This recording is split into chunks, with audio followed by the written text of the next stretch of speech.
nose. You are nothing but a peasant. This is my lucky day.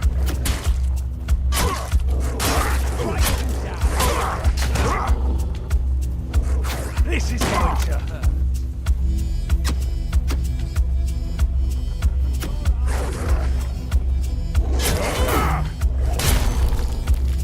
Your wealth is ours.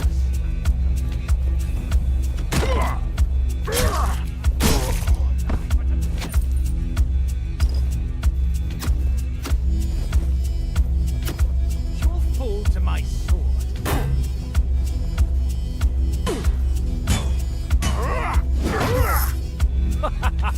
You are nothing but a peasant!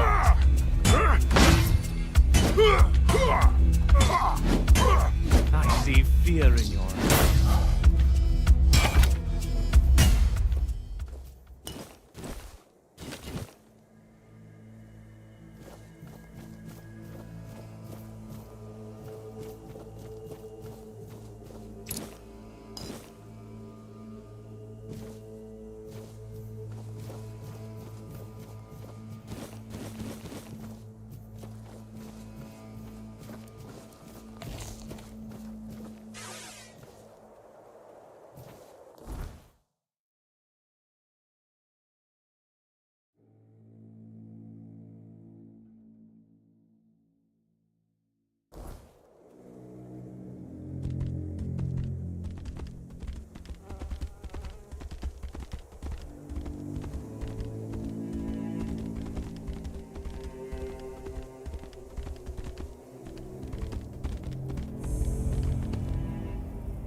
Where do you think you're going?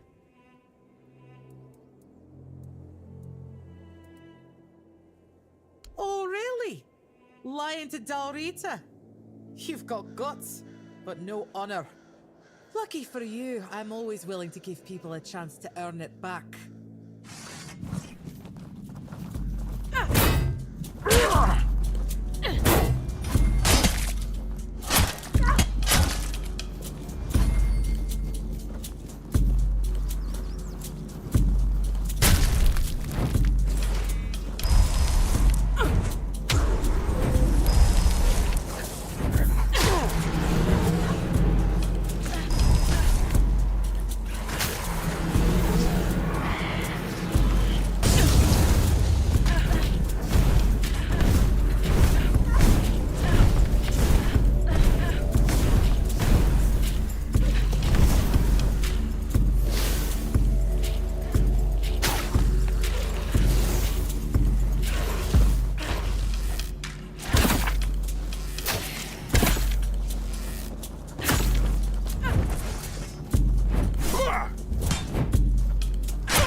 You can pass through.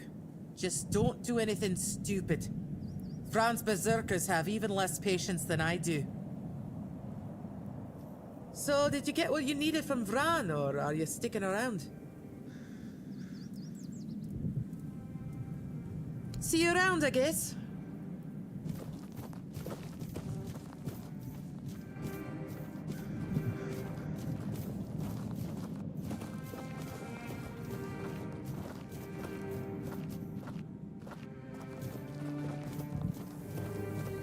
Someone's bound to start trouble.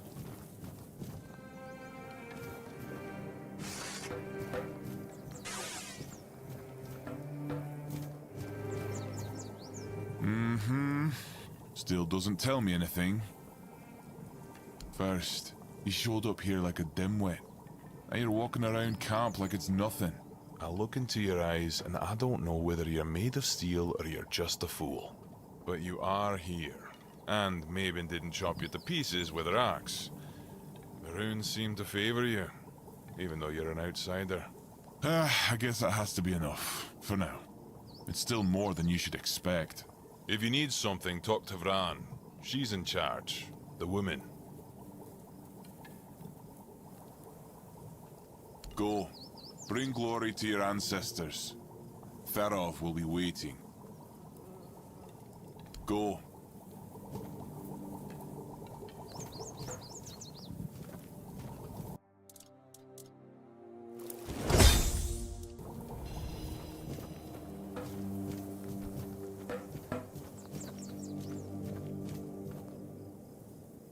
You handled Mabon well. Was a sight to see. Shame my brother didn't catch it. But since you're here, it's only polite to introduce myself. Welcome to the camp. I'm Sobger of the Sveen tribe. Hunter and cook. Ah, that poor soul over by the rocks doesn't really respond to anyone anymore. His name's Groder. Not long ago, he was a strong warrior. But now, it pains me to even look at him. I asked Therov, our mage, if there's any way to help him. But he insists there's nothing to be done. Nobody really knows. He went out hunting one day, came back empty-handed and out of his mind. I mean, he walks around, mutters to himself, but it's not like he's really there. Therov claims there isn't, but I think he's hiding something. There's got to be a way.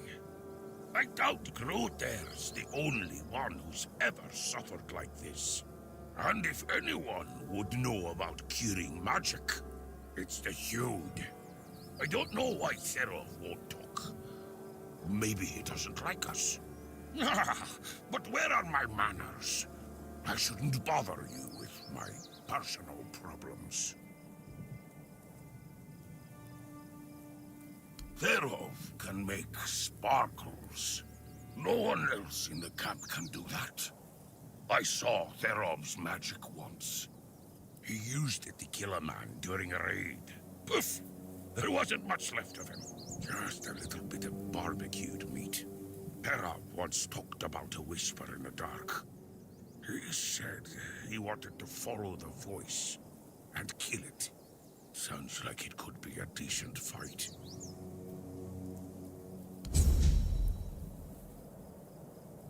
Nothing ever happens. The night's darker tonight.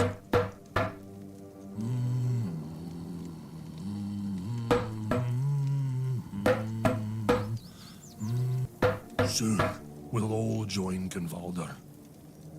Soon.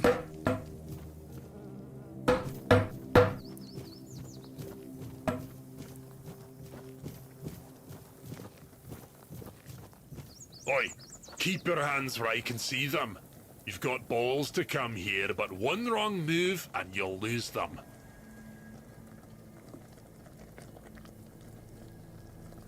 That son of a bitch. I once smacked him in the mouth after he tried to set his wolves on me. Bloody ghostly shite. Pfft. You also play around with filthy magic like your friend? Yeah, to cowards and wimps. If you use it, you're either one or the other. What are you doing here? Why am I sitting here on my arse instead of doing something worthy of a warrior? That's a damn good question. One Eye told us to guard the entrance to the Bloody Temple. So, we're guarding the entrance to the Bloody Temple. If you want to enter the Bloody Temple, you're not going to. Because if you make one step towards the Bloody Temple, I will cut your bloody legs off!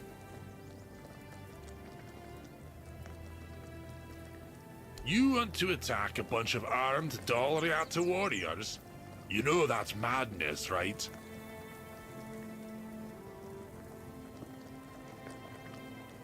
Oh, you want an understanding? With me, a warrior from the Ulfer tribe? Piss off or I'll shove my axe up your arse. Our leader. And soon, the leader of all the Dalriata. He doesn't piss about trying to make deals with Camelot. He fights for what we're owed with fire and iron. He will unite all the tribes, and then we'll march on the capital.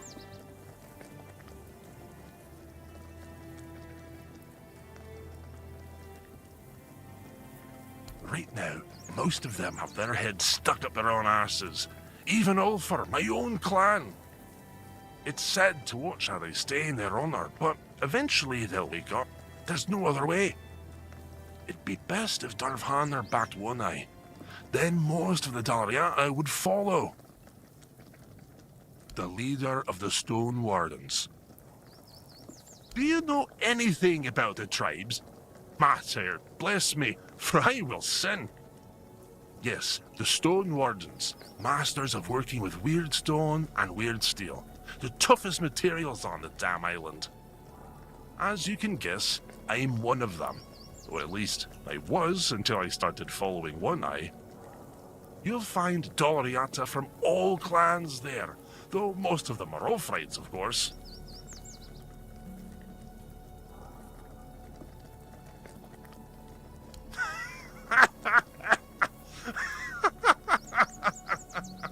A stray from outside the tribes wants to join the elite Dalriata Brotherhood?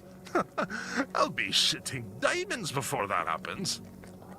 You've got to know how to work with ancient magical materials, and the only ones who can teach you are the Dalriata Master Craftsmen. And to even get that far, you need to become a friend of the tribes, which means doing things that would make any Riata jealous. But hey, if you manage it, I'll forge you a nice brooch so you can visit Darvhanar without getting an axe lodged in your arse. Do you have any idea how weird stone and weird steel are shaped? You've got to strike the stone or metal in a way that makes them sing a special song they've remembered for centuries. Learning that takes years, and it's one of the most respected Dalriata traditions. But hey, if you want to give it a shot, go ahead. Who knows? Maybe you'll pull it off. Matter, old me, because I'm about to lose it. You want to try? Fine. Here's the guide, a piece of weird stone. Go ahead, try to sing a simple relic out of it.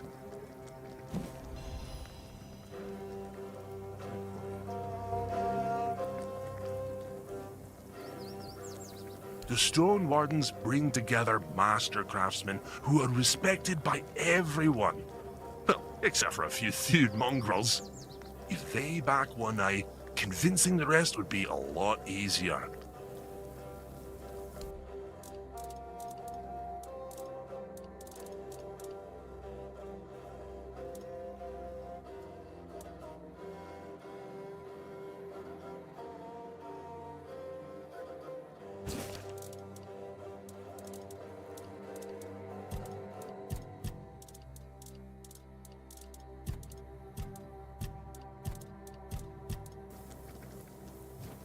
Restless.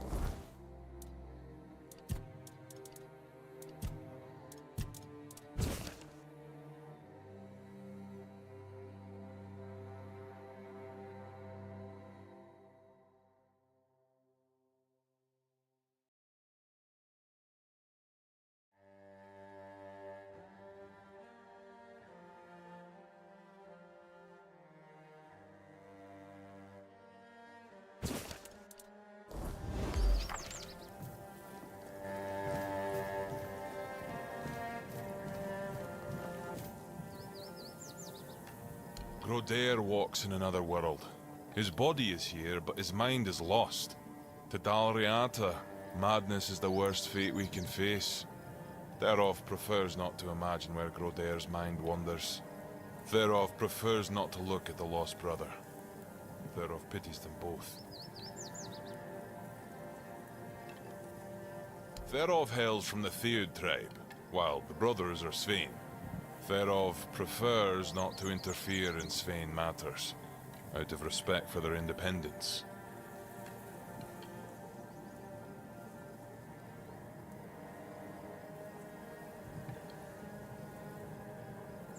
Aye, there is wisdom in that, Wanderer. And it's true. Ferov may have a solution that could help, but no Dalriata would take on this task.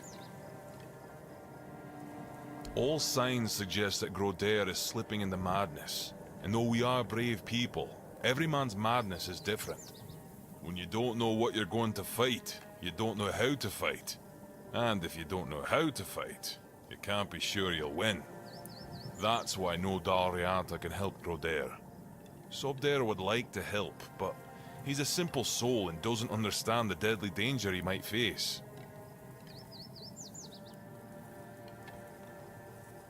Truly, a wanderer willing to help a stranger from the tribes. That's honorable of you.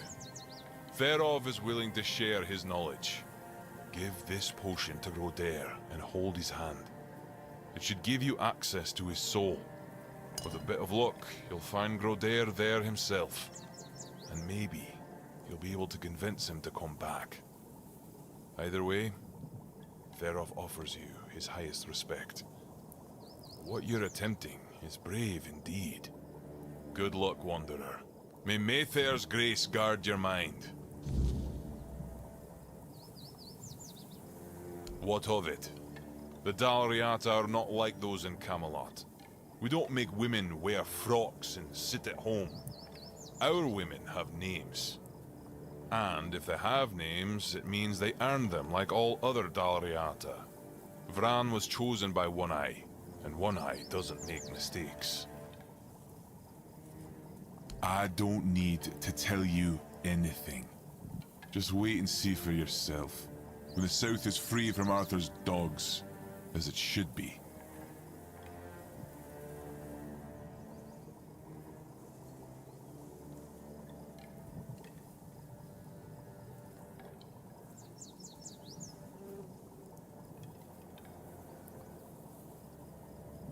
Go. Bring glory to your ancestors. Ferov will be waiting. Go.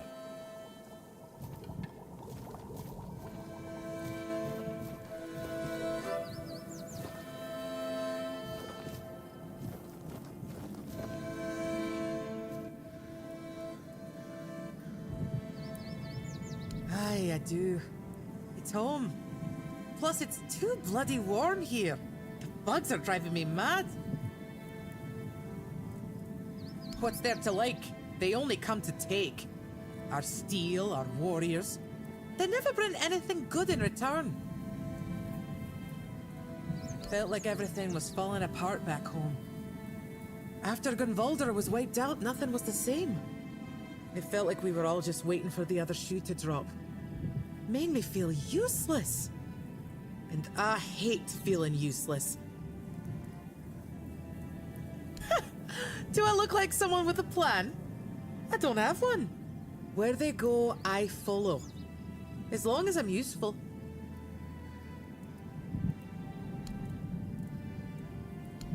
No. He's a bloody Thoid. I'd say I trust those magic users as far as I can throw them, but I can throw people pretty damn far. He's a fellow Ulfrate and one of the best smiths I know. Can't say a bad word about him. The three of us, we spar sometimes. Me, him, and Ragne. Sobder is a good lad. I know he loves his brother, but it pains even me to see Grodair like that. If I were him, I'd just let him go. Mater help me. It's like I can taste the sadness in his cooking. See you around, I guess. See you around, I guess. Too quiet.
Nothing ever happens.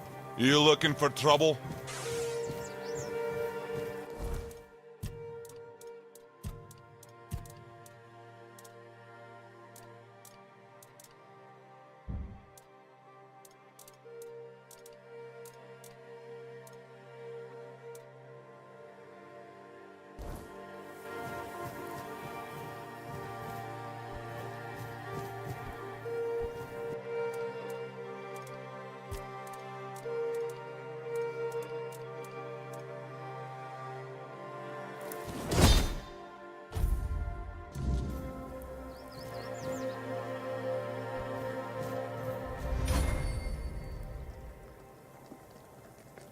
Damn.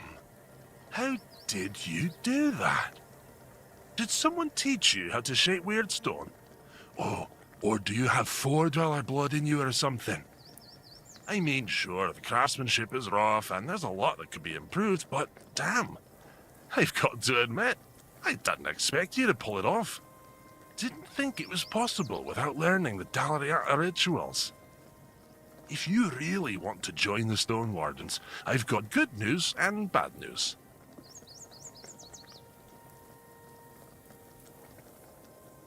The bad news is that even though I could recommend you, since I joined up with one eye, my word means jack shite to the Stone Wardens. You'd need to find someone in the Forlorn Swords who can teach you more about the Four-Dweller Song. Unless you head north to Quannacht and find Quor. Talk to him.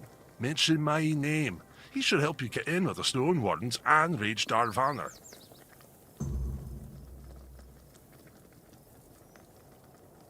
A friend. And probably a better blacksmith and stonemason than I am. But if you tell him I said that, I'll rip your tongue out. He didn't join up with One Eye because he's never cared about anything but his craft. But that's why he's still at the Stone Wardens and can help you get in.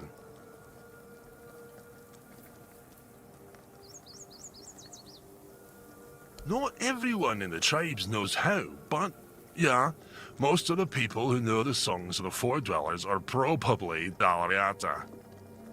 Why? Hell, we've been living in these mountains for centuries. And we've learned how to work with every other damn stone or metal. The Thuds will tell you it's because they connected with the ancient magic of those materials, or other some nonsense. But that's total rubbish. I bet it was the Ulfrites who first figured it out. Just kept hammering at that damn weird steel until they finally made it work.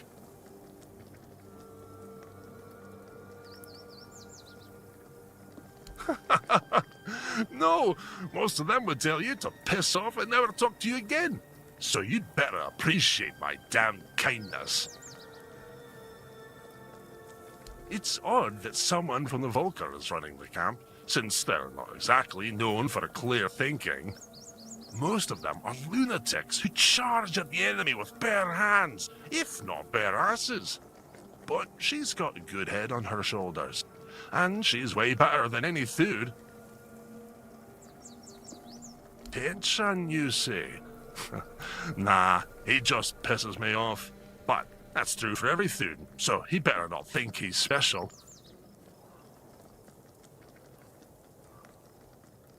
You bet we do. Magic is cowardly crap. Any Ulfrite will tell you that. Use iron like a real person. Don't wave your hands around and wail like a dying goat. And you can't trust the Thuds. They're like vipers you fed from your own bosom, and that hasn't changed in centuries. It's not even worth talking about. Damn them. Too quiet. Go.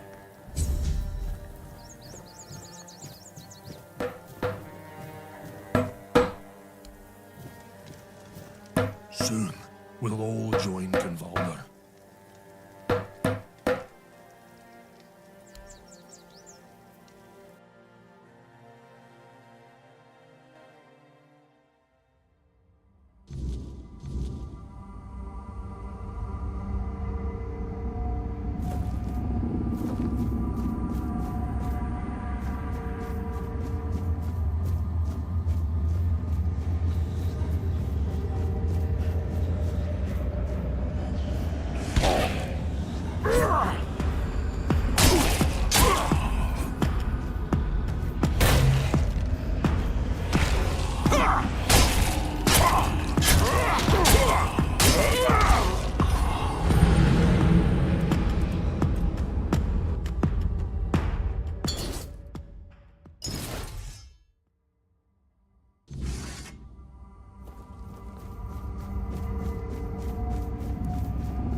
what's happening to me. It's so strong. Sobder. I hear him calling me, but I can't answer him.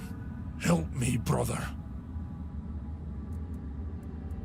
It's all so hazy, so dark.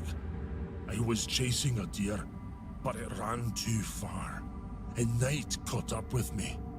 I didn't have the tools to start a fire, and the weirdness came for me. Then just darkness. Darkness and voices. I tried to speak, but I couldn't. I tried to take Sobder's challenge to free myself, but something wouldn't let me. I felt anger tearing me apart from the inside, and then your face appeared.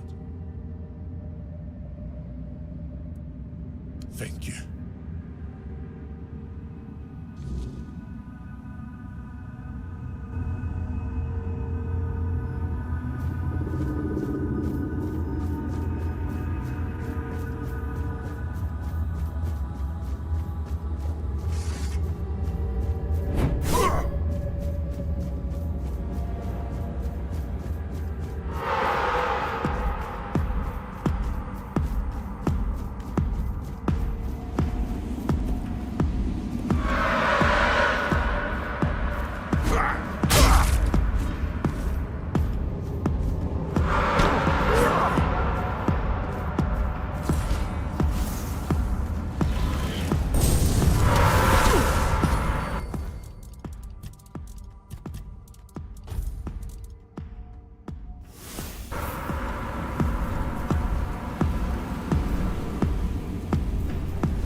Well, if it isn't my personal savior, sit down, friend.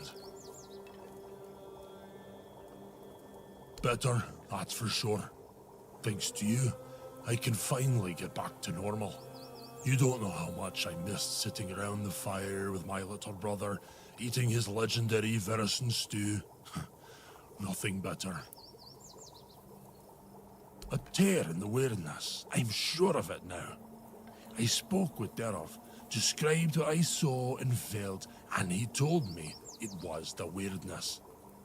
Either way, I never want to go back there. Made a deal with Sobder that if I ever start losing it again, he'll split my skull and forget all about our traditions. And being the good little brother he is, I know he'll do it. I'm gonna sit here until my strength comes back. Then I'll do whatever One Eye orders me to do. Speaking of loyalty and good deeds, here, take this talisman as a sign of our friendship. It's fine steel and weird deer antler. If you're ever in our lands, my people will know it and welcome you.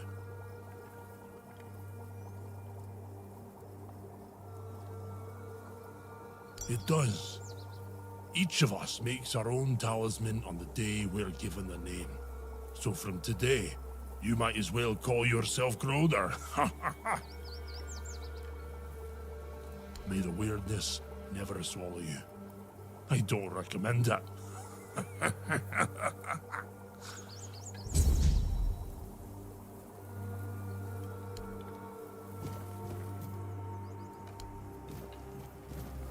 I don't know how to thank you. You didn't have to do this, but you took the risk. Praise Mather! Thanks to you, Groder will soon be back to his old self.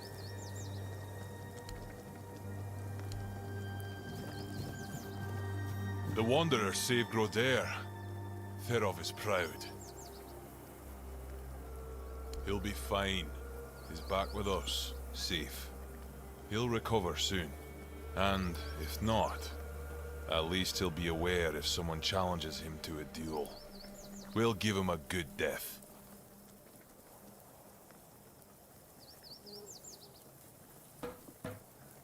We don't wish to. Therov sees it as a last resort. Besides, Groder would choose death over falling into madness again. Ask him. He'll confirm it. Go. Bring glory to your ancestors.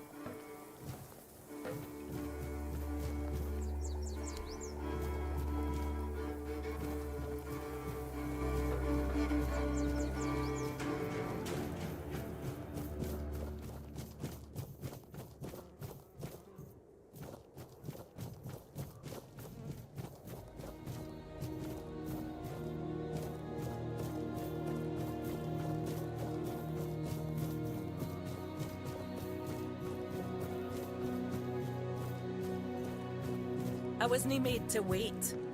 I was made to end things. Well, well. I never thought I'd see Mabon flat on her back. Especially no by the hand of an outsider. Now, what business do you have that's so important? So, you're after that snake, huh? I've been telling One Eye he's nothing but trouble. Sure enough, it didn't take long for another outsider to show up at my camp. Sometimes, I hate being right. That man doesn't have a single honest bone in his body. He came here to make deals with us. And who knows? Maybe he'll stick to his word. But I don't trust him. Once a traitor, always a traitor, no matter who he's turning his back on. Still, I've sworn my loyalty to One Eye, and I'll stand by him to the end, whatever that may be. Anyway, he's at the temple. And before you ask, no, you can't get in unless you're ready to face my berserkers.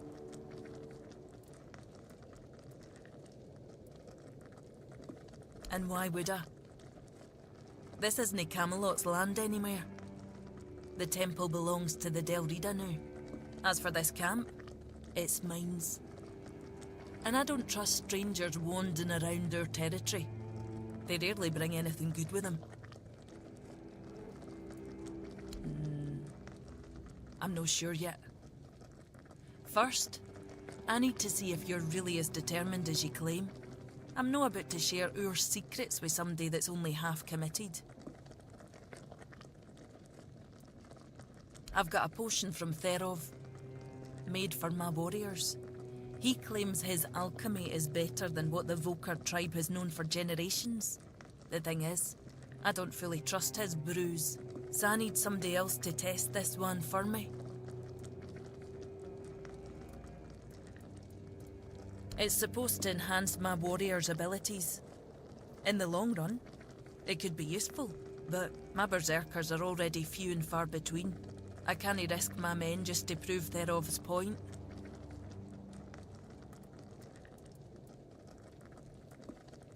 Have it your way, but don't expect me to let you go any further. You're back. Good choice. Here, drink up.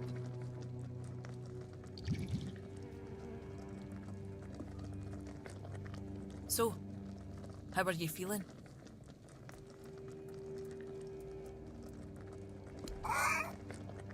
What the hell? Damn it, Therov. I wasn't expecting this, no gonna lie.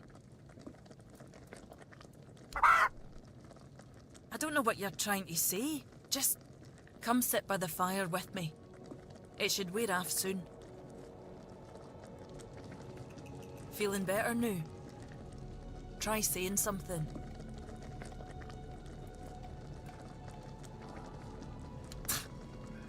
glad to see you haven't lost your sense of humour. Exactly why I've always told Therov he's full of shit. He's chasing the impossible. I knew it wouldn't work, but at least the potion wasn't dangerous. I wasn't expecting you to just go along with it. No Volker would accept a potion like that from an outsider. You're really determined to enter the temple, aren't you? No. I can see you're reckless, but I still don't know if I can trust you. Lucky for you, there's a rather delicate matter that needs handling. Turns out, I need some help for somebody who's no Del Reader. One Eye wants to make nice with the keepers, though if you ask me, no leveling their precious pile of rocks to the ground is nice enough already. But he says that's no enough. He's looking to make a gesture of goodwill. Show them we're not here to conquer but to forge an alliance against a common enemy. And he's put me in charge of picking out a gift to send to the Horns of the South.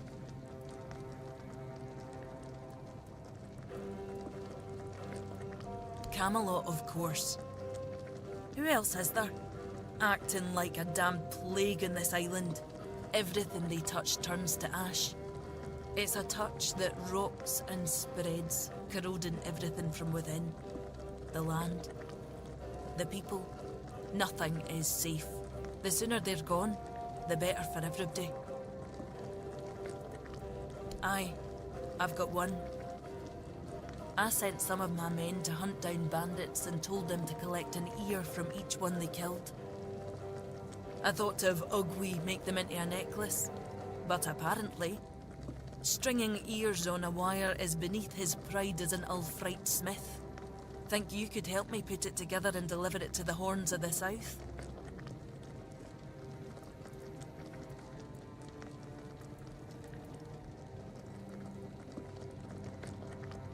I know your lot thinks we're savages, but just so you know, it's no a tradition with us either. How else would they know we've been helping? The keepers probably wouldn't notice fewer bandits. They barely leave their walls. If you've got a better idea, I'm all ears.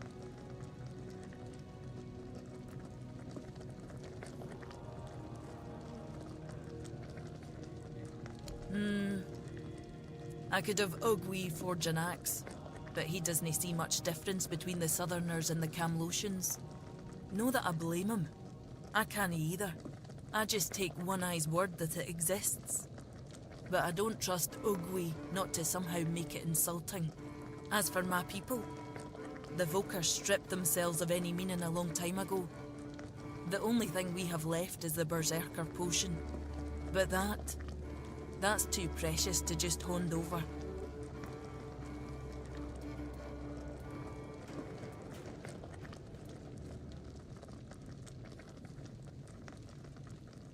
That'll tell me what kind of man he is.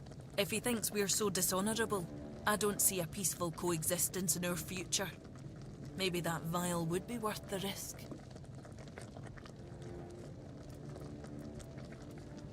It's no his skill, I doubt.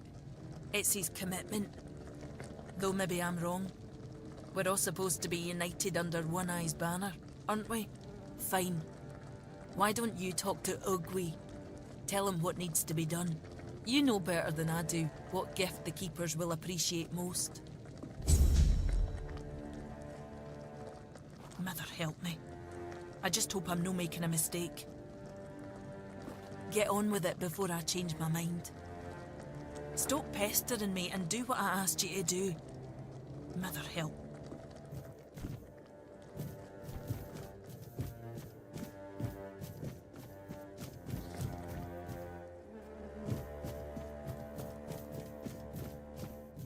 Could use some action.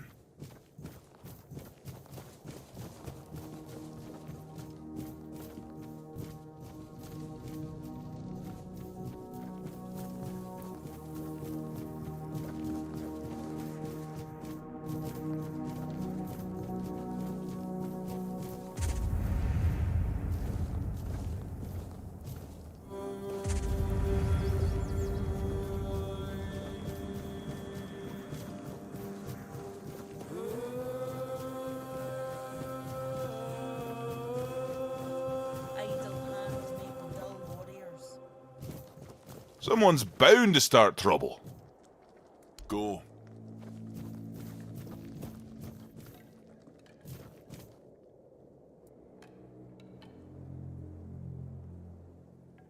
She wants me to do what now? And here I thought she was the one Volker who hadn't lost her damn mind.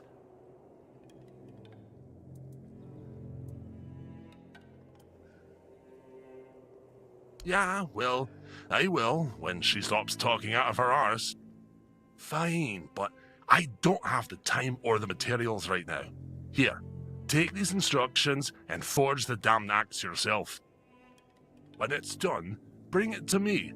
I'll add the, final touches. Nothing ever happens.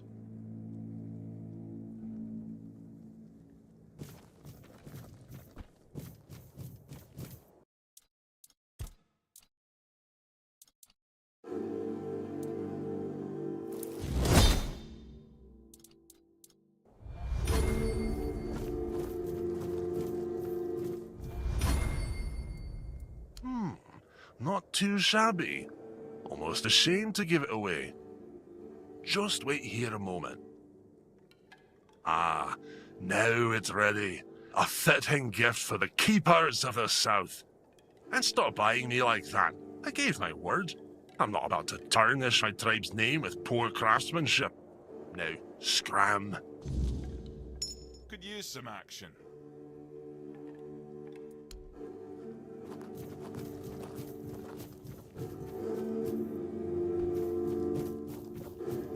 Could use a fight. Get on with it before.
Someone's bound to start trouble.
There's still a part of me buried in this place.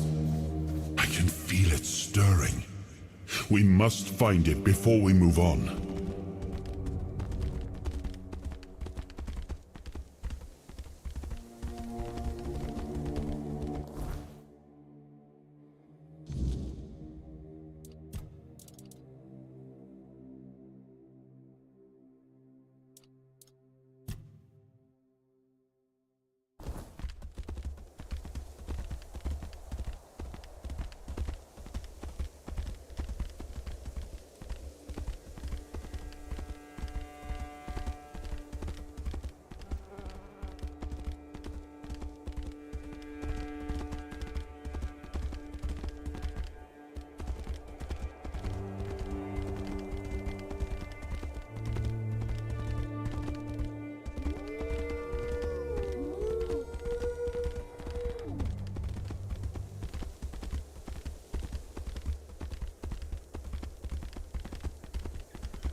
That's a question better suited for Merlin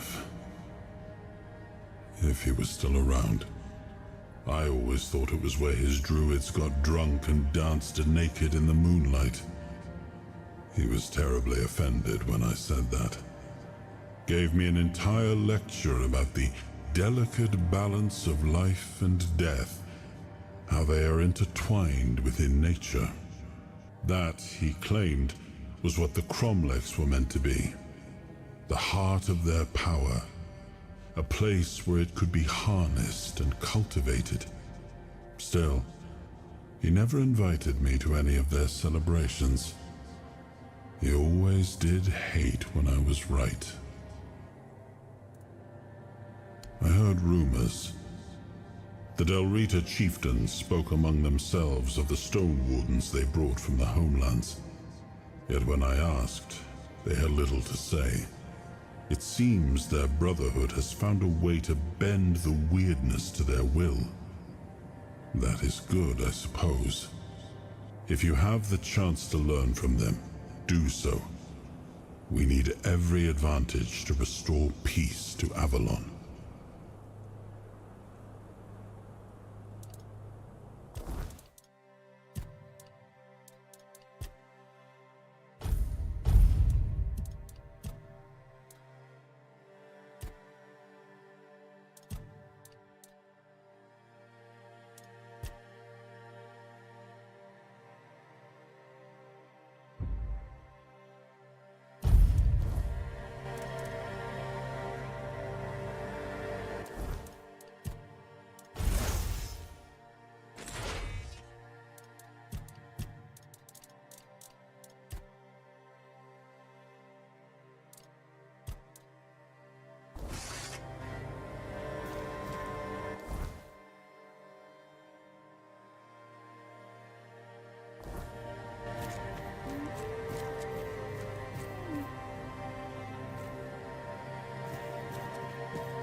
Check it out. They did it.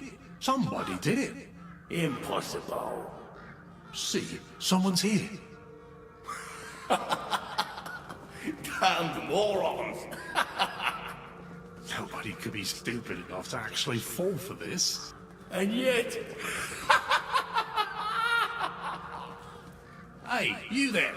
We can't exactly see you because, you know, we're dead. But we can sense that you're here, so... Congratulations! You've made it to the sacred site of knowledge! Is that what we called it? I can't believe this shit. They actually fell for it. I can't believe it. I know, right? Traveler, the knowledge you seek, the knowledge we druids decided to share with you is that... You can kiss our dead magical asses and get the hell back to wherever you came from.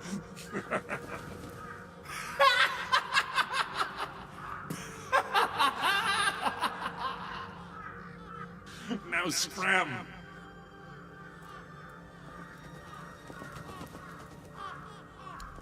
Oh yeah, I forgot. They always need answers, don't they? Right. What did you expect? A monster fight? Some grand artifact to carry you back home? Yeah, you people and your treasures. You remembered to take something with you? Not really. Here. Here's your artifact. You must carry it with you at all times or else. I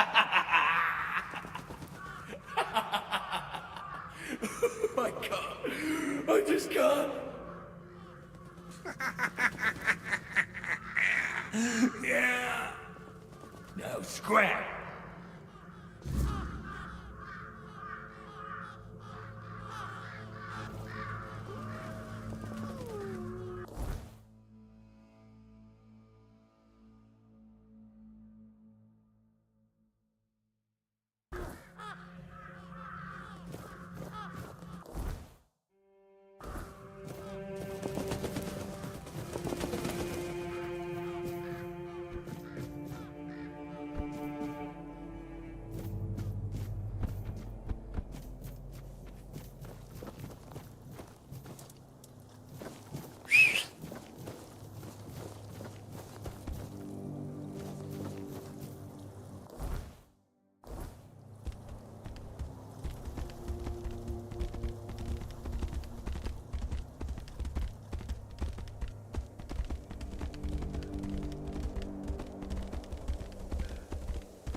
Did you make sure that no one from the Queen's entourage was following your trail?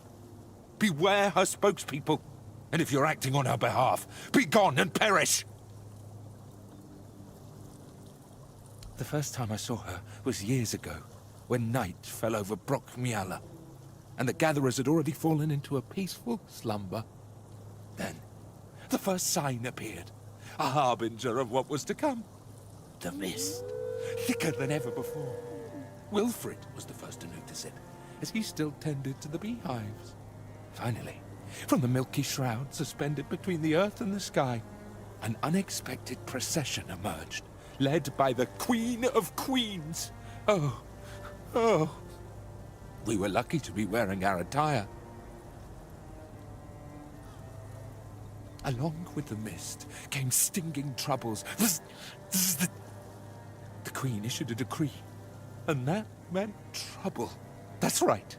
Troubles are like bee stings. Man swells from them, and later on, he doesn't even resemble a human anymore.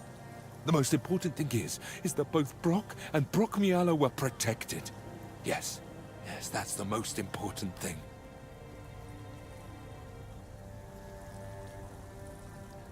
It's the attire of many families from Brockmiala. It protected them, just like it protected me. That's right, but I can't give it to you. It shields me from the Queen's gaze. I am invisible to her. I hope you understand. No one wants to be noticed by her. Depends on who's asking. Do you bring trouble, or are you in need? Do you hear the buzzing of the bee swarm, or are you carrying that noise yourself? No, I can't hear any buzzing from you. Hold on. You don't know what you're doing here yourself, and you are looking for answers, or the right questions. Well, same difference. My name is Brock. If you need something to shield yourself from evil, you've come to the right place. Of course. Go ahead. Choose something.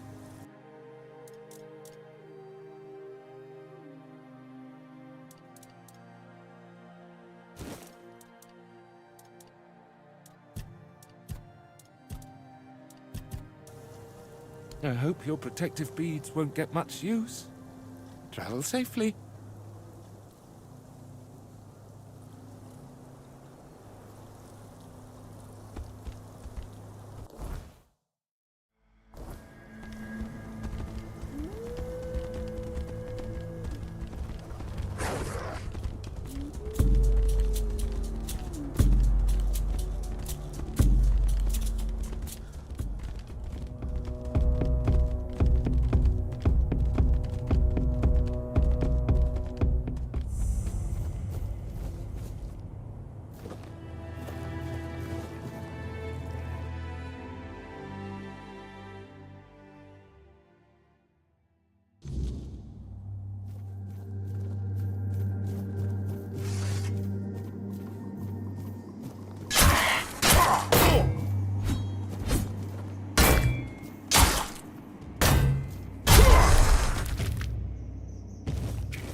Oh, it's good news.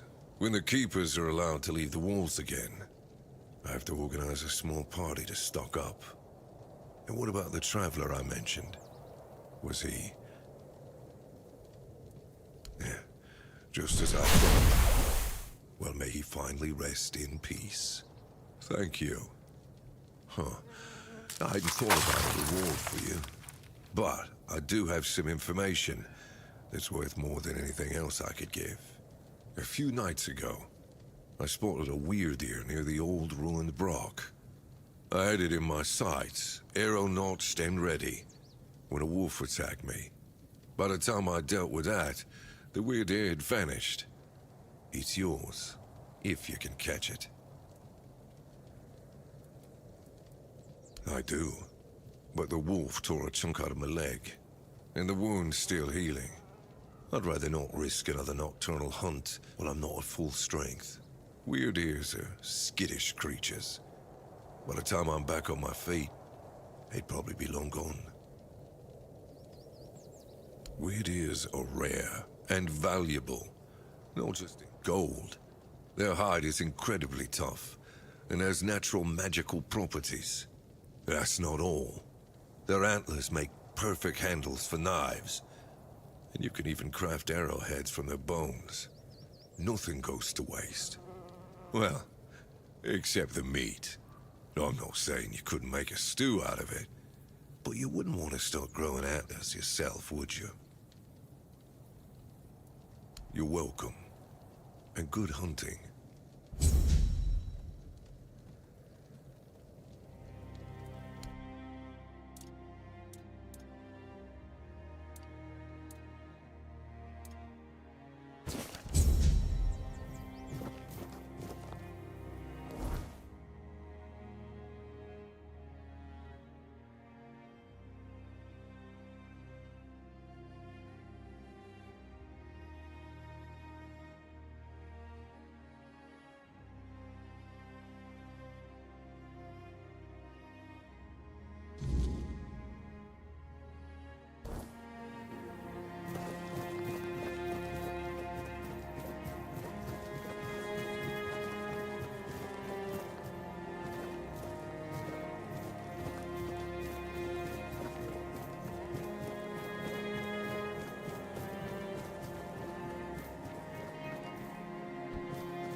That's the best news I've heard all week. Come on then, give it to me.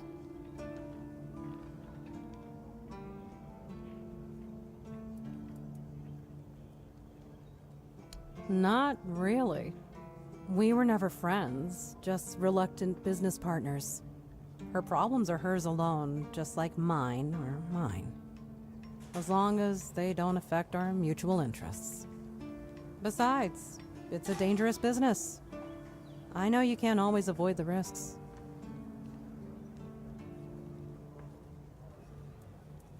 Now that I think about it, since you managed to bring that package and Ness decided to ditch me, you might as well help with the next part of the job.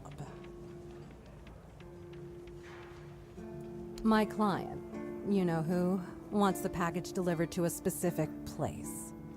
Once you're there, you'll use these very special arrows I'm about to give you, and shoot the package from a safe distance. Regular arrows won't do the trick, and if you waste them before the job's done, I'll charge you for the next batch. These aren't gifts, they're tools. Oh, come on. What do you think happens when you shoot flaming arrows at a mysterious package? Think for a second.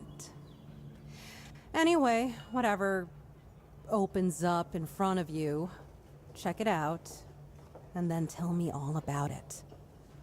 If I were you, I wouldn't touch anything. But if something catches your eye, well, maybe nobody will notice.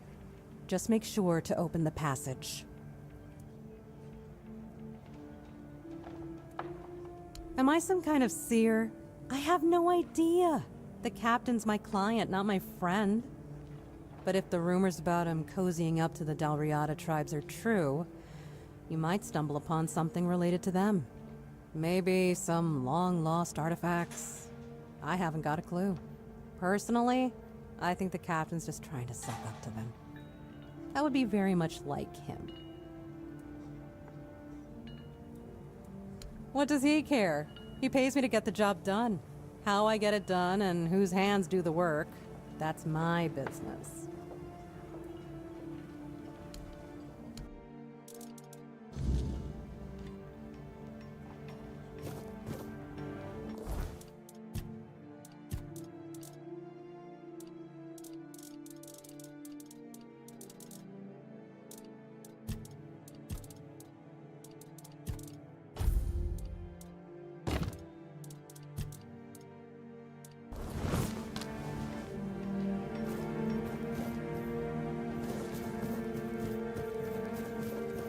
Looks like you've got stiff competition.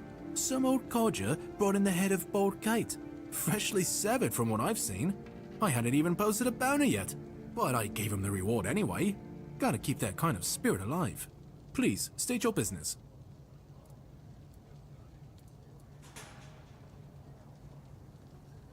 Again? You really like killing, don't you?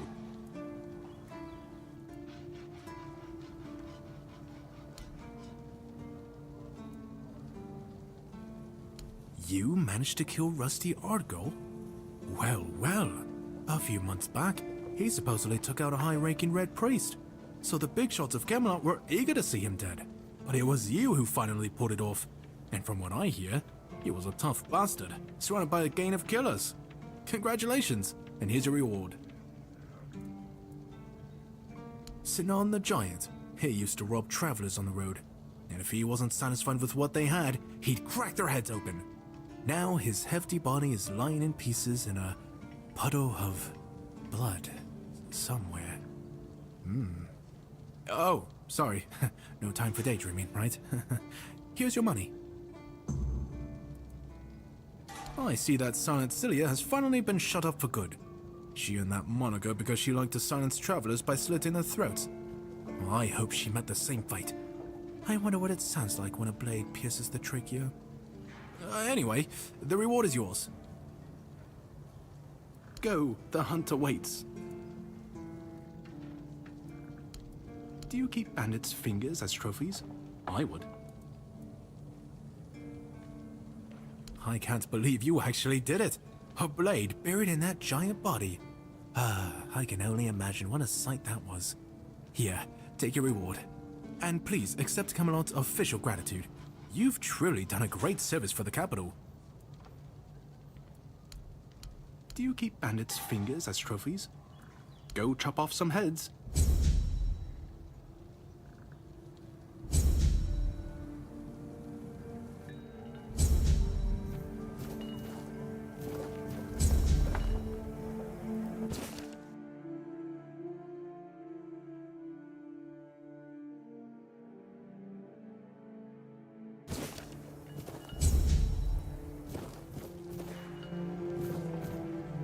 Please, state your business. Go. Go chop off some heads.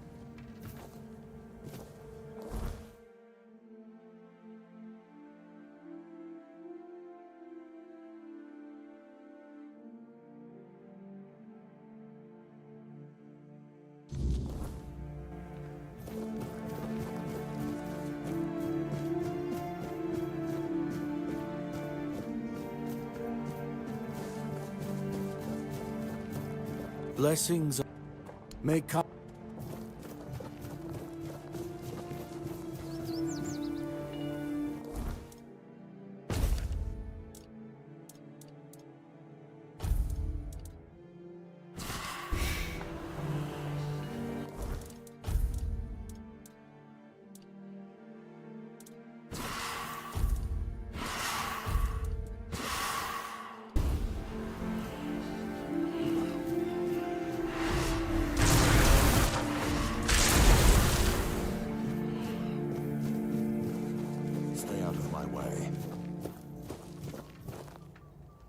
I just heard that some old man named Morris showed up at the keep, dragging the head of bald Kate just so he could be with his wife in the horns. Can you imagine? I still can't tell whether it's bravery or he's just out of his mind. Probably a bit of both. It's you. Mahone is getting better. I don't know what you've done, but your results are remarkable, at least for us. Unfortunately, Cole isn't improving, but I'll allow the refugees to stay. His fate is in their hands. They'll do what they want with him. I'm not going to be responsible for his life. It's not our concern. No. I only care that the situation is resolved. One less thing to worry about.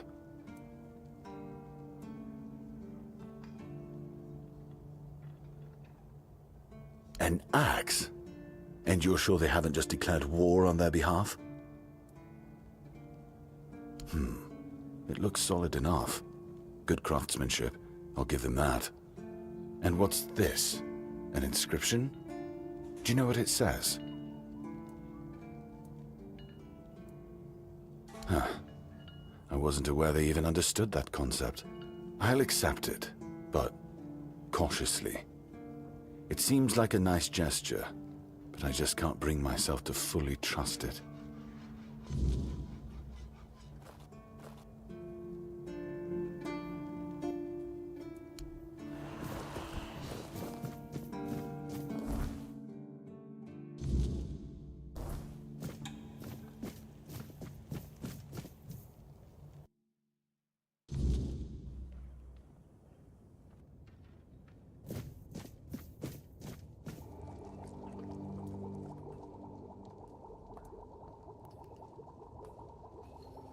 What do you think?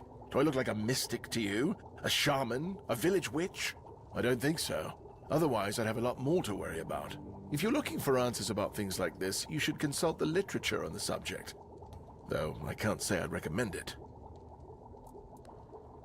Yes? How did it go?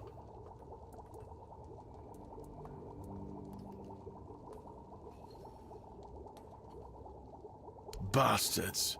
If this is how they behaved when they were all still alive, it makes more and more sense that people got fed up with them. But I don't get it, you know? Think about it. You have all this knowledge. You're practically a god among men, and yet you treat them like this. Why wouldn't you let the chosen few in on the secret? Why wouldn't you share the mystical arts? Or even just let them observe? How are we supposed to figure these things out for ourselves? It would have been beneficial for all of us if their writings, their rituals, and their deeds weren't written in code. If they were easier to understand. Mistletoe? Really? They gave you mistletoe? Useless junk, and a parasite to boot. Really nice way of proving their point that we're unworthy of their knowledge.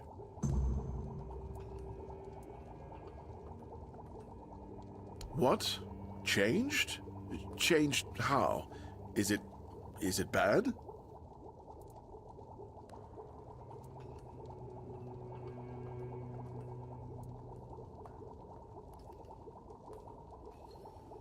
Oh no. No.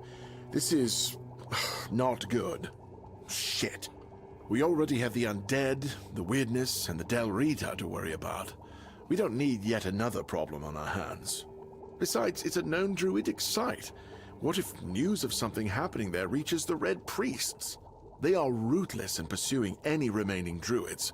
If they find out about my interests, I'll be done for. Look, it's a small keep. People here know everything about each other, and I tend to babble when I'm drunk. I don't even know. Maybe I told somebody about my peculiar interests. Maybe not. But even one person knowing this about me would be one person too many. We don't do anything because I still can't leave the keep. You need to find a druid and make him reverse this somehow.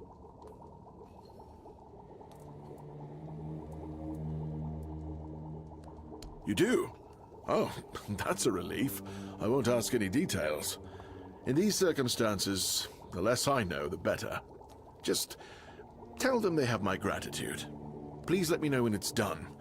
Otherwise, I won't be able to focus. I just hope nobody gets seriously ill right now.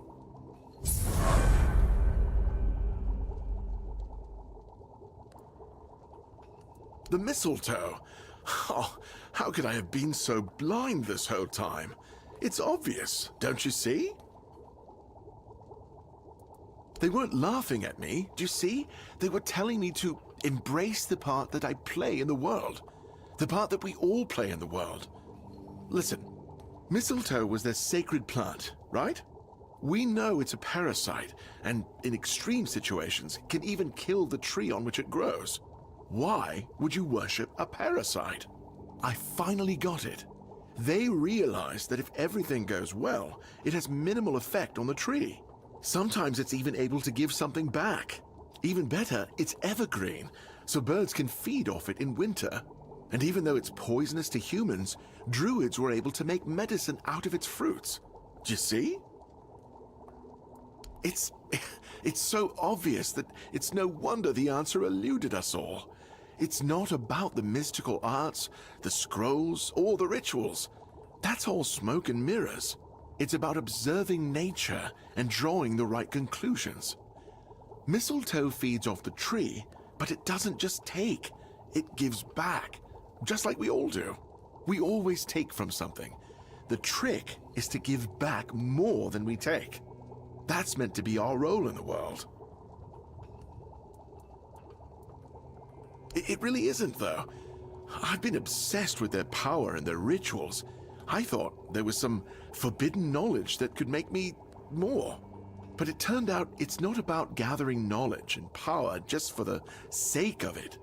It's about understanding our place in the world as parasites, but useful ones. There's no more knowledge to gain besides what's already here. The trick is, we need to learn to see it. Ah, this is my new quest. Thank you for initiating this discovery.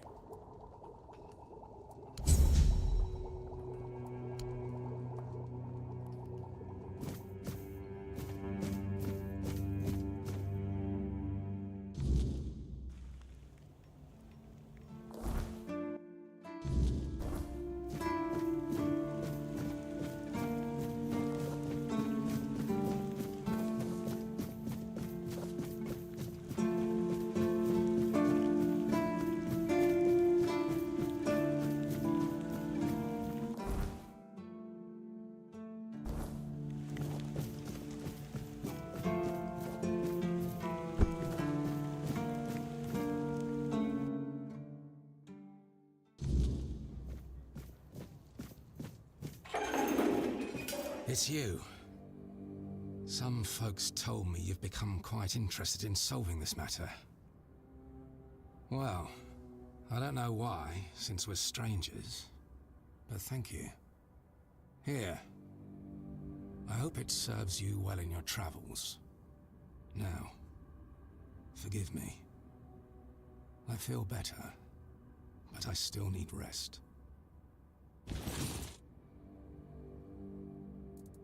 More than I'd like.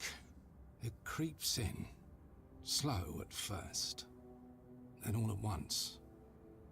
And once it has you, it doesn't let go. I can feel it now, crawling beneath my skin, whispering like a thing with breath. Stopped? No. Delayed? Maybe. But the weirdness doesn't play by our rules.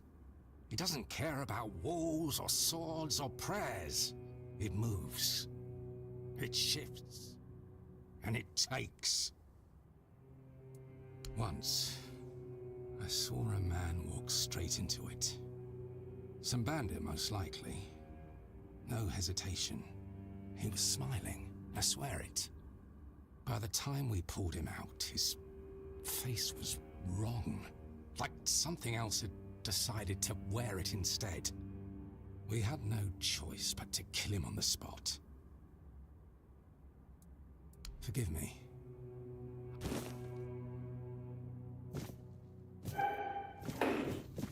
Hello.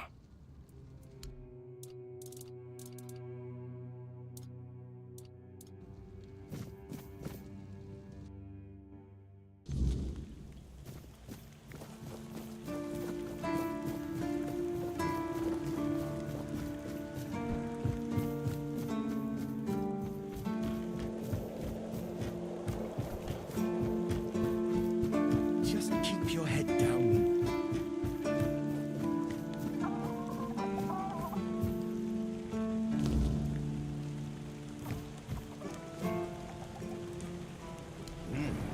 Not bad.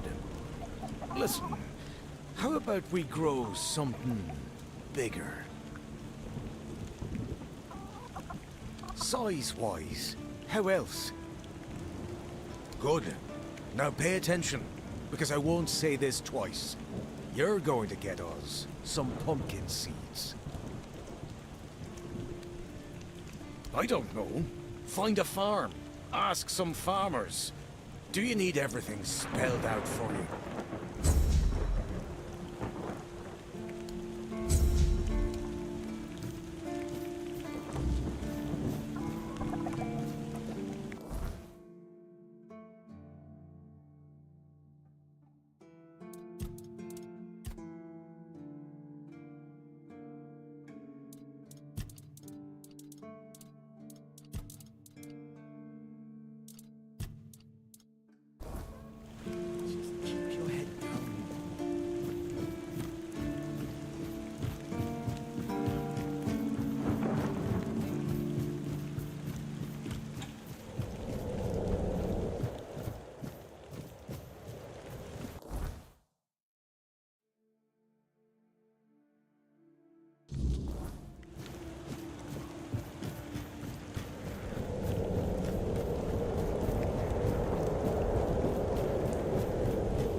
I promise you, dear.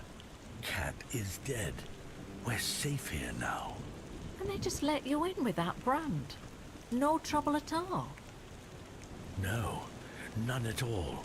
You see, I had some help. Oh, you're here. Good. This is my savior. The only one who took down Bald Cat. I really owe you for that. Here, I got a reward for Cat's head. Of course, no one believed I was the one who killed her. But to that pencil pusher up there, a head's a head. And this is from me. It's not much, but no amount of gold could ever repay having my husband back. No need to worry, love. As long as we're together, we'll be just fine. Yes. I hope they'll let us stay here a bit longer. We'll make ourselves useful, but I just don't have the strength to move on right now. My poor dear. Don't worry, I'll take care of you now. And before long, you'll be as right as rain.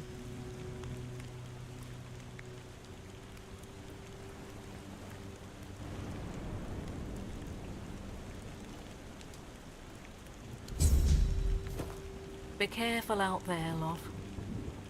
The people here don't seem very friendly. But, well, I've been around worse.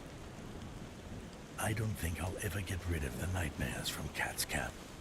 The people here don't seem very friendly. Oh, it's you. Oh, it's you. Did you hear?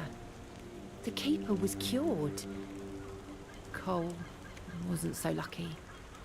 He's fallen into a strange state. A while ago, one of Fergus's men came by and told us, "You're bloody lucky Mahon got better." And that's the only reason we're still allowed to stay in the village.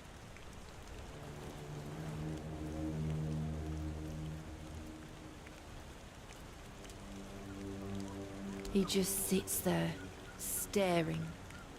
He doesn't notice anyone. It's almost as if all the life inside him is frozen. Even the part of him that was full of aggression.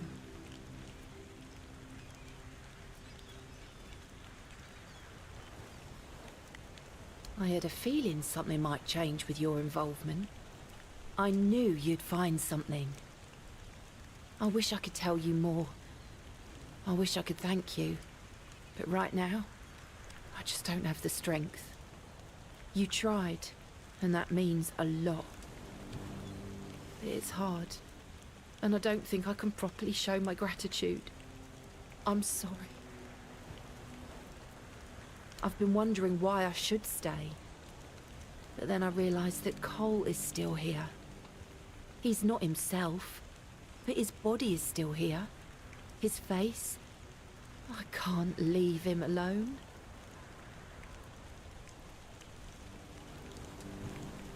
Most of them wanted Cole dead, but Fergus forbade anyone from interfering. Since Mahon is getting better, he decided that Cole's fate is in our hands. But if anyone else raises a hand against him, they'd be sentenced, as if for murder. That cooled the tempers of the keepers and lessened the open hostility from the villagers. Besides, you've seen him. He hasn't moved much in the past few hours. I can't abandon him. Even if he's not exactly the Cole I knew, he still looks like him. I won't ask you to end his agony. How could I? I'll take care of him for as long as he lives. And then, I don't know. I'll probably leave this godforsaken place.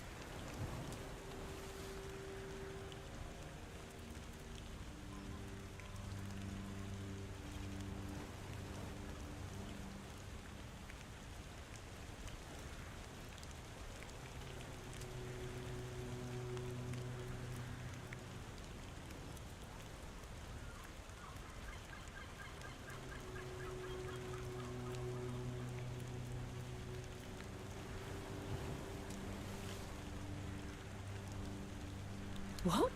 No! Cole is my responsibility. He will live as long as he's meant to. I know you probably had good intentions, but let me take care of Cole's life on my own. They say time heals all wounds. But this one feels like a wound that will always fester. One I can never forget.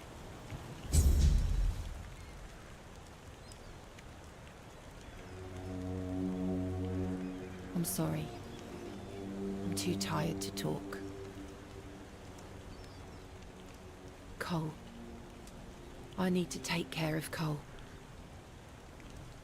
Sometimes it seems like Cole reacts when I say his name. Sometimes... It's nice to have a break.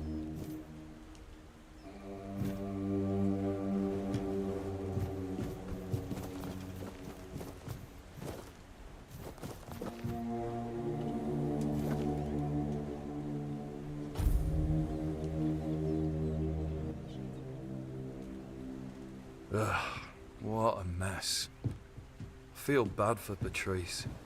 But what do you do in a situation like this?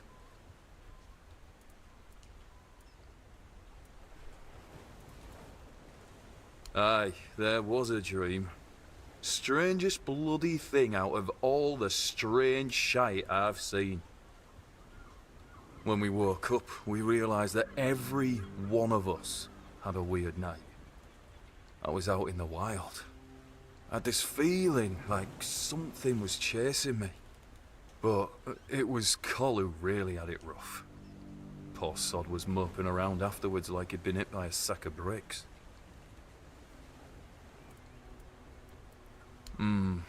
Yes and no, to be honest. See, Cole has always been quick to anger, especially when things went sour. And back then, an awful lot of things were going to shite. But this time, I don't know. It felt different. He didn't even bother chatting with Patrice. Normally, they're a good couple. A real match, if you ask me. No, he didn't talk to me or anyone else in the group. Guess he didn't want us to worry. Especially his lass.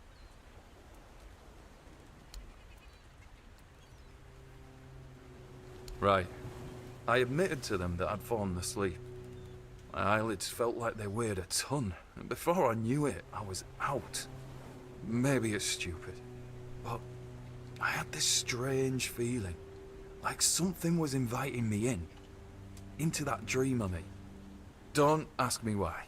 Feels mad just talking about it now, but, well, we were all dead tired, so it's probably just that. Frank, that boy is golden, I'm telling you. Smart, nice, quiet though. He keeps his head down. Only once did I see him angry, and whoa, that was something. I thought he was going to kill me on the spot.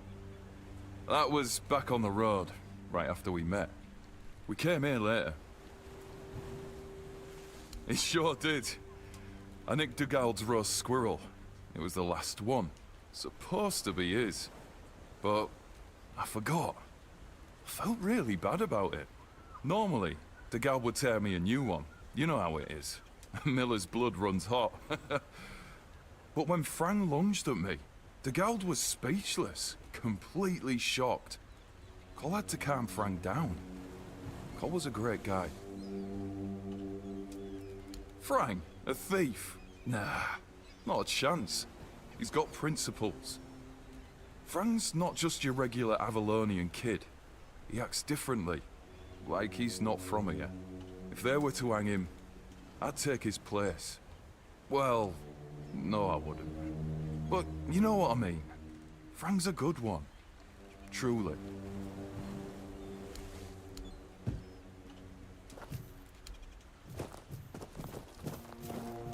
I heard that Keeper got better, and our call is still the same. Poor man. What? Ah, yes. The people are making a fuss over nothing. A dream is just a dream. No need to dwell on it. Cole in the cage for the rest of his life. Das isn't no living.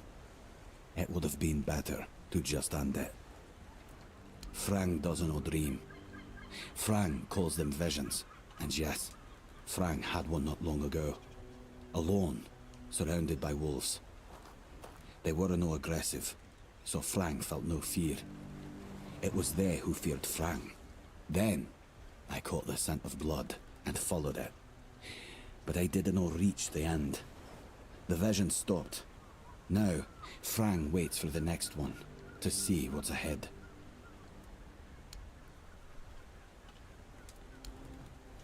They said it would get easier.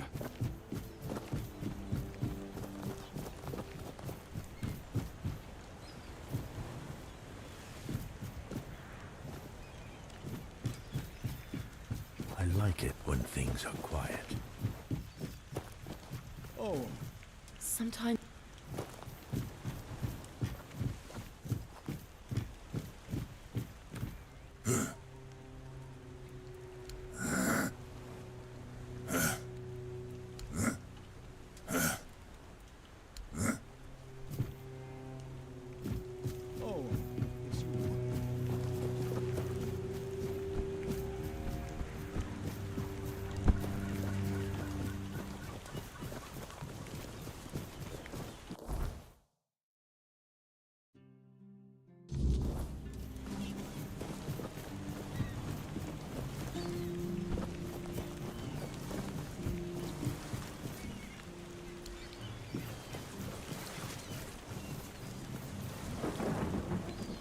Bloody hell. Not another ghost. Leave me alone. I swear if you don't leave me alone, I'll kill you.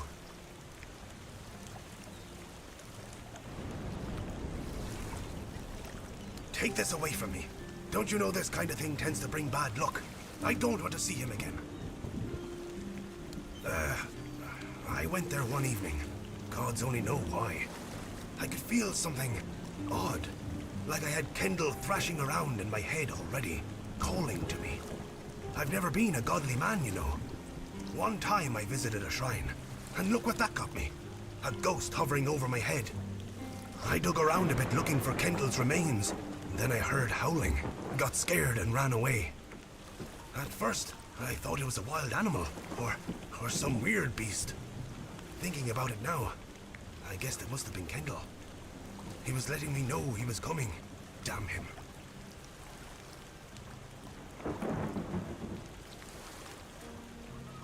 All right. I went there.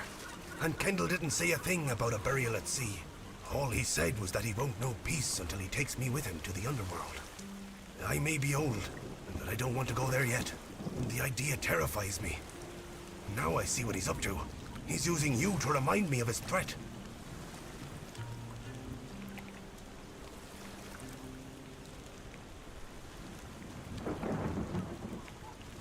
Gods damn it!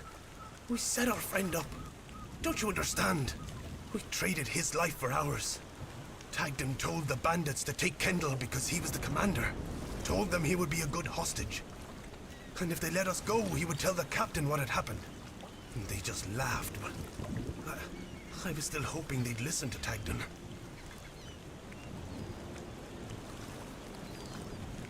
I don't know. Tagden and Finley seem fine. But I've felt bone-crushing guilt ever since it happened. Wouldn't you be wondering if you could have done something more than just beg for mercy? Finley lost his tongue, Tagden his hand, and me, now I'm an old hobbler missing a leg. We all have wounds to remind us of what happened until the day we die. And that's why we decided to never tell a soul. Please, take his remains away from here. Maybe say a good word about me to his ghost. My years of guilt must surely be enough penance.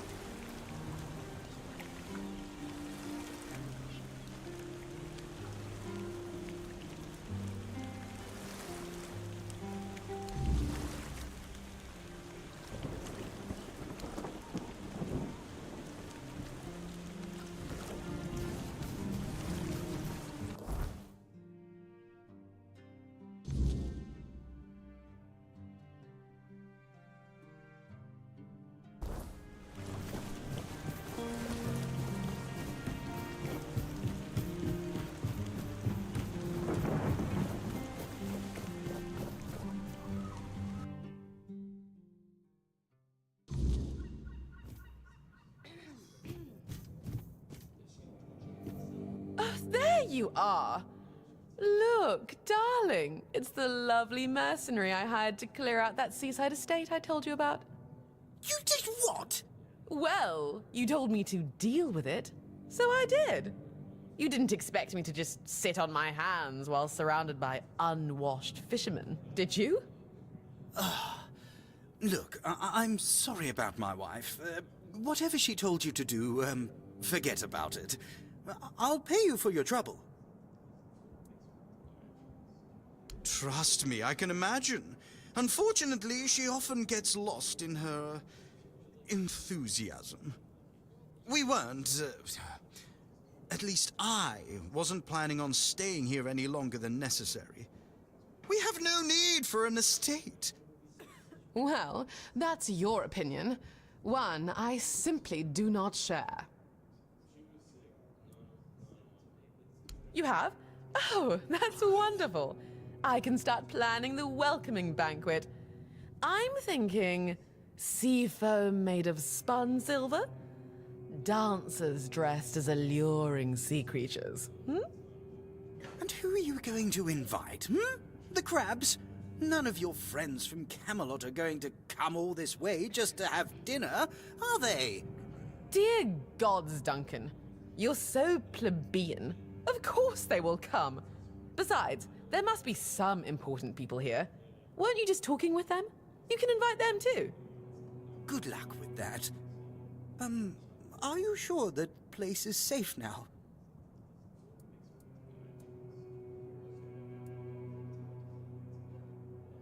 That doesn't exactly build confidence. Oh, nonsense, Duncan. Why must you always be so malcontent? Try looking on the bright side every once in a while, will you? I, for one, am simply ecstatic to start decorating our new nest. Trust me, when it comes to home decor, my tastes are unparalleled. Now, Duncan, please be a dear and pay the nice mercenary so we can be on our way to our new residence. Oh, joy. Here's your money. Have a nice day. At least one of us will. Oh, and do come visit us once we're all settled. I wouldn't mind some company amidst all this dreariness. Truly, there's so little to do here in terms of proper entertainment.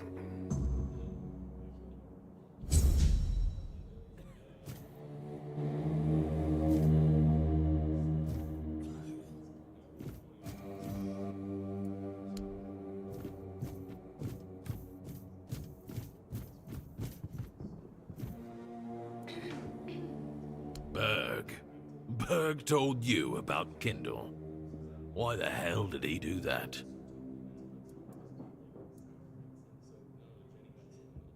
What? Kindle's what? You're telling me a ghost comes to him at night, knocking about and not letting him sleep? Shit! I sure wasn't expecting that. Hell, if you ask me, that entire thing was done and dusted long ago.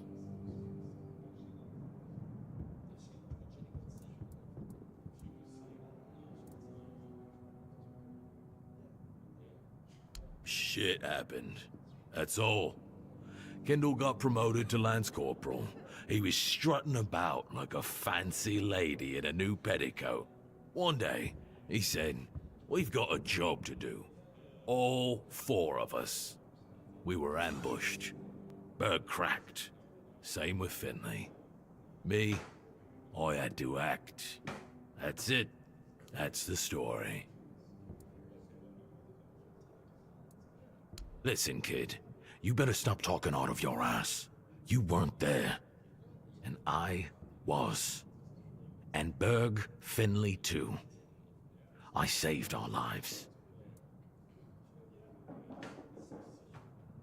Wasn't about that, but about who deserved that promotion. I never thought it should have been me, mind you. Kendall was an arse licker. If the captain told him to shit himself, he'd have done it, standing to attention. Berg deserved the promotion. He was strong as a horse, best at fighting, and first of us to come to the horns. The rest came a bit later, though We were all still kids. Anyway, Finley thought the same.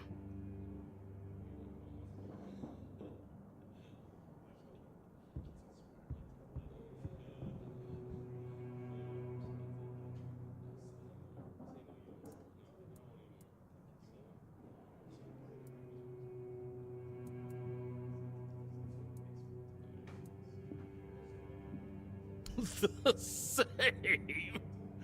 I don't go anywhere near that shrine. It better leave me alone. I don't know why Berg went there. He fessed up when we had a bit too much to drink. Now I think about it, that was when all this shit started happening. Berg brought it on himself. You don't go bothering the dead. You'll only draw evil to you. That bandit ambush, that was a plan they came up with to get rid of me and Finley. Kendall was paranoid. I knew that. Me and Finley, we heard them whispering together. That's why I goaded those thugs to kill the traitorous wimp. We never told Berg that we knew, because what was the point? The three of us took a serious beating, and Kendall was done for. He was the one who messed with Berg's head. That's it. It was just too bad that Berg was so guilt-stricken from it all. He never got the promotion he deserved. Now get out of my sight. I've had enough of this bullshit. Off you go.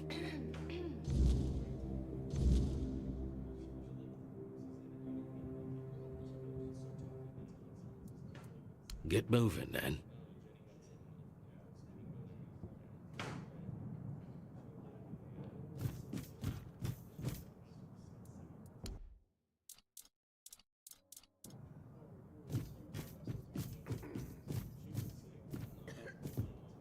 Area Lane's nice enough.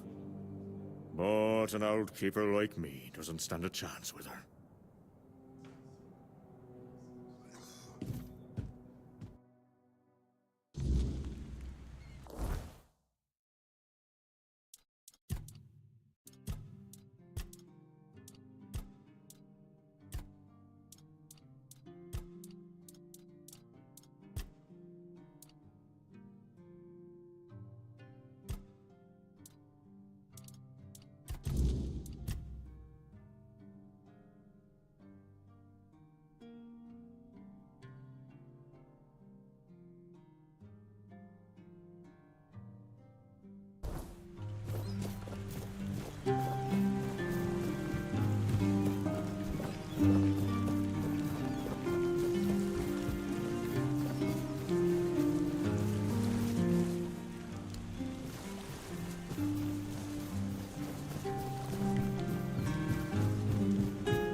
Ah, you brought them peace.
Did you do it yet? And you followed the instructions? Didn't omit a thing? That's impossible. There wasn't even any spell work involved. It should have been perfectly harmless.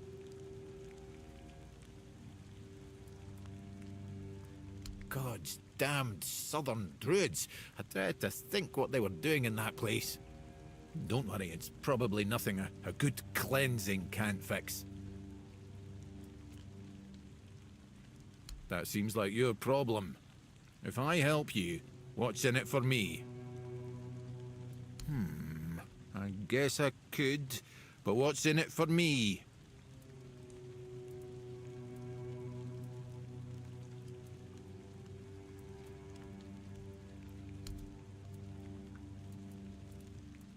Now you're talking. Right. If you don't mind, I'll take my payment up front. Splendid. Meet me at the Cromlech. I will need your assistance with the ritual.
I'm more than happy to oblige.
Yes? Who are you? Did Albert Albertus send you? I've told you 1,000 times I'm not leaving. This place is perfect for me. At last, I have the space to explore the limits of culinary delights. You'll never understand, you bunch of cabbage heads. Your taste buds have long been dulled by fried cheese, fried fish, and oil. Oil everywhere, the goddamn oil.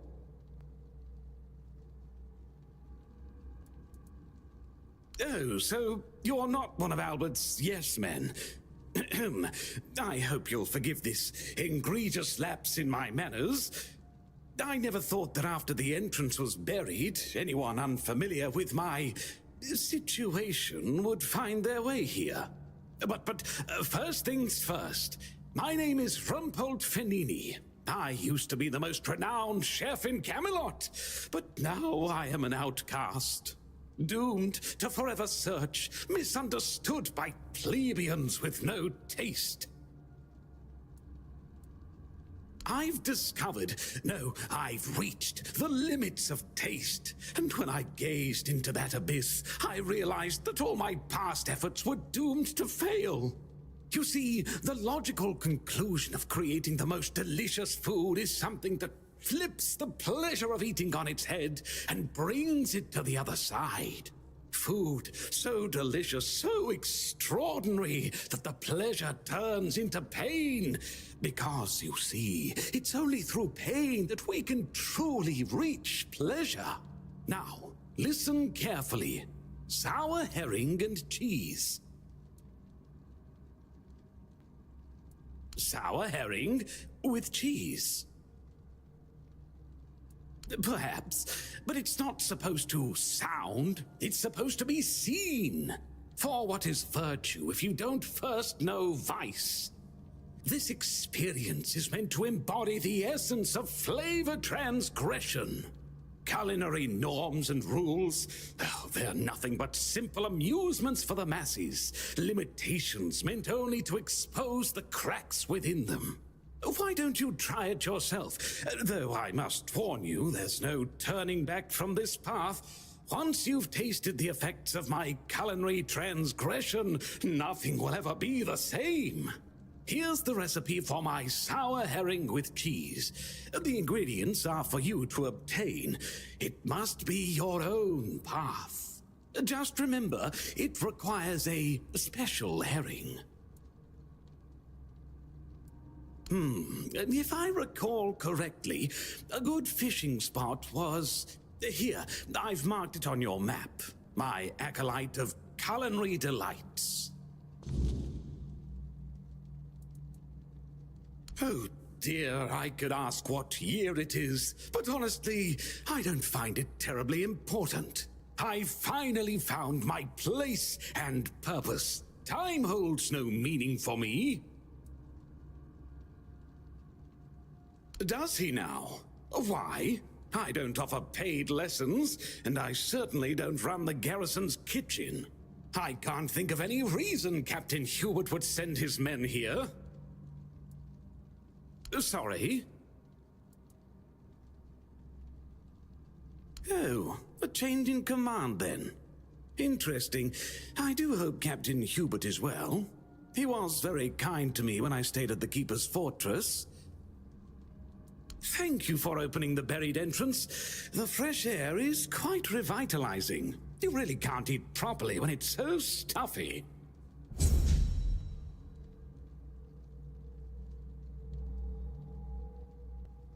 Thank you for opening the buried entrance.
Thank you.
That's right, I didn't. When I became Lance Corporal, they got all pissy about it, said I didn't deserve it, even though we'd all been serving together for years. They were breathing down my neck, knowing one of them would be next to get it. They were plotting and giving me dirty looks. Each day was worse than the last. Once we were on a patrol near Grubwood, and they left me alone. They wanted me to die like a dog, wanted me to believe they got lost. Next time was even worse. I was on the night watch, and I saw a murder of crows. They were sitting nearby, staring at me. I'm sure one of those bastards put some kind of curse on me. Went to a druid to ask for one. So I thought to myself, it's either me or them. I made a deal with Berg. I told him I'll make him my right hand, and we get rid of Tagan and Figley. At the place of the ambush, we were supposed to meet a few bandits who wanted to kidnap some people. It didn't sit all that well with me, because why would they need 2 keepers? But I brushed it off, and I just went with it. Then, when push came to shove, Berg cracked, and Tagan turned the bandits against me. There was so much going on that those sons of bitches stopped caring about our deal. They killed me for the fun of it.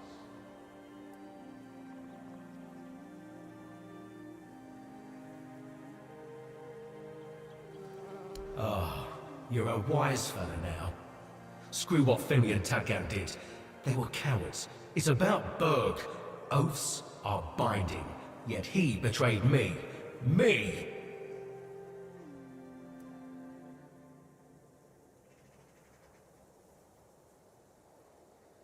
It's just words. A trick for the living, ain't for me.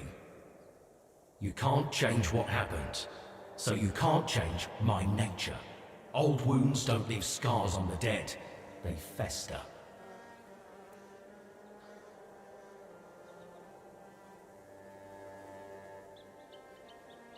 Cut it off. Cut it off, I said. I can't listen to this crap. You and Berg, you win. Damn you bastards. I'm out of here.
You're no match for our band.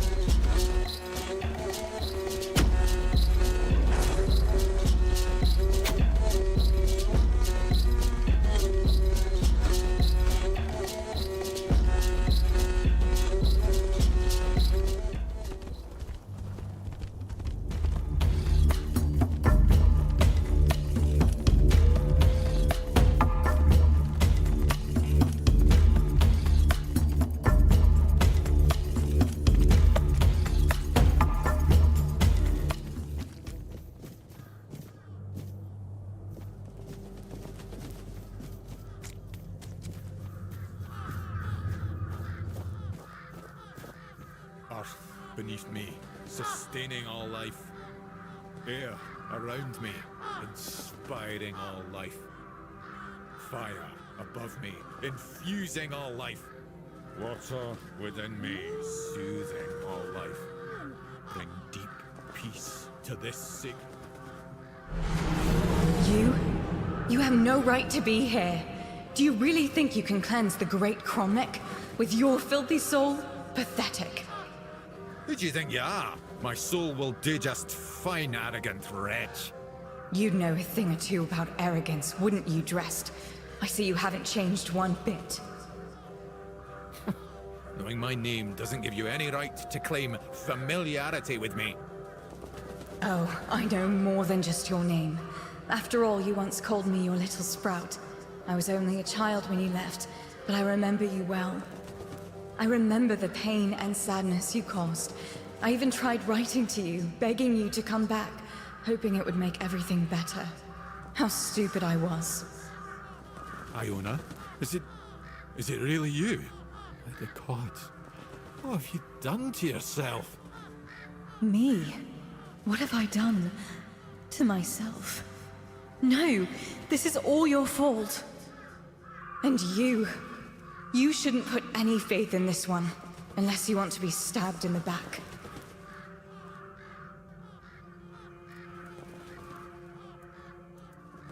It's just what he does. He ruins things. My life, my mother's life, for whom we're all just a means to an end. How on earth did you, of all people, escape the Child Conclave? Why did it have to be you, you worthless traitor? No matter what you think of me, I will not apologize for surviving. You bloody well should.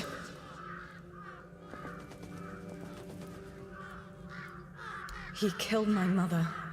He used her, stole her knowledge, and then made her into a showpiece for him and his druid friends to gossip about. And as if that weren't enough, he brought the Red Priests to our home. That's nonsense. I would never. Nonsense? And how do you think they found us?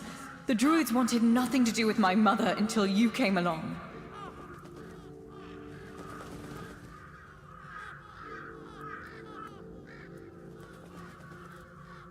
What difference does it make? My mother was special, and he was a nobody. The bastard pretended to love her, and then just left, discarded us both like we meant nothing. Mother was heartbroken, even more so when she found out that her beloved made a name for himself at her expense. When the Red Priests came, she didn't even put up a fight.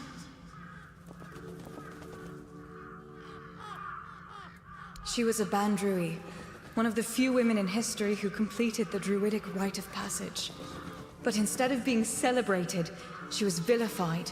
The other Druids detested her for merely existing. She led a very lonely life, until Drast came along.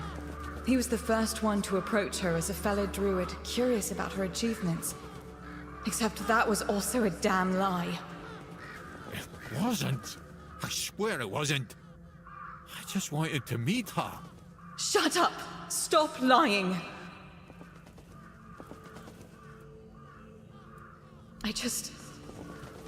I wanted to be like my mother.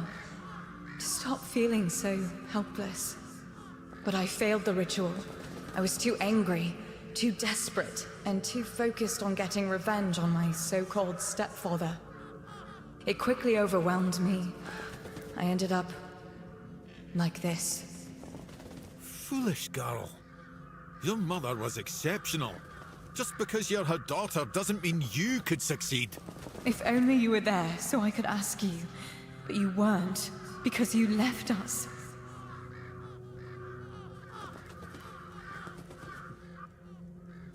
Sadly, it does.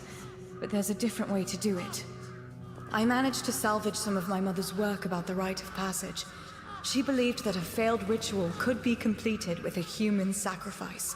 A life for a life. Don't do this, Iona. It will ruin you. Please, you can't let her. There must be something else that can be done. Oh, you care now? Pathetic. You can stop pretending, Dressed. We both know it's not me you're worried about.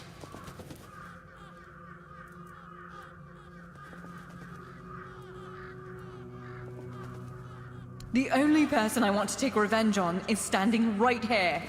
Once he's gone, I'll be satisfied.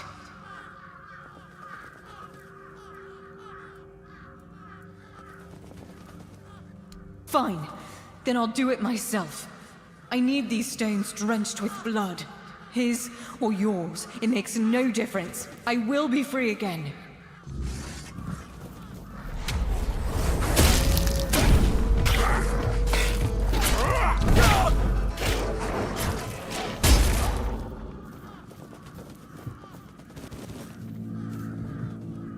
Despite everything Iona told you, you still stood by me. Why? Most of it, yes.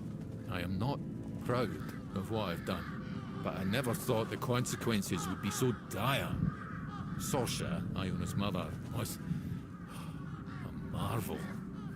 True rarity in our lifetime. Female druids are a fascinating subject. Yet in most druidic circles, they were treated like nature's mistakes instead of our rightful sisters. I wanted to be different. I wanted to approach her like an equal, and maybe understand how she'd managed to become one of us. Sorsha was happy to finally meet a fellow druid who didn't look at her with disgust. She had accumulated a vast amount of knowledge, and she shared it with me. Delighted to have someone to discuss things with. We grew close, became lovers. I even tried to be something of a father figure for Iona, although I always felt like she never fully trusted me. Clever girl, my little sprout. Because I realized I was growing complacent. Family, a house, a wee garden. That wasn't what I was meant for. I was supposed to be pursuing knowledge, proving to everyone how wrong they were about everything. But I couldn't face Sorsha and admit to it all. So I just left. As for what happened afterwards, I just wanted to share my discoveries with the others. But somehow it made Sorsha even less of a person in their eyes. No, I didn't. After the Charred Conclave, the world became a terrifying place. All I cared about was my own survival. I didn't even spare a thought for Sorsha and Iona. It's... I don't want to talk about it anymore, please. A dryad.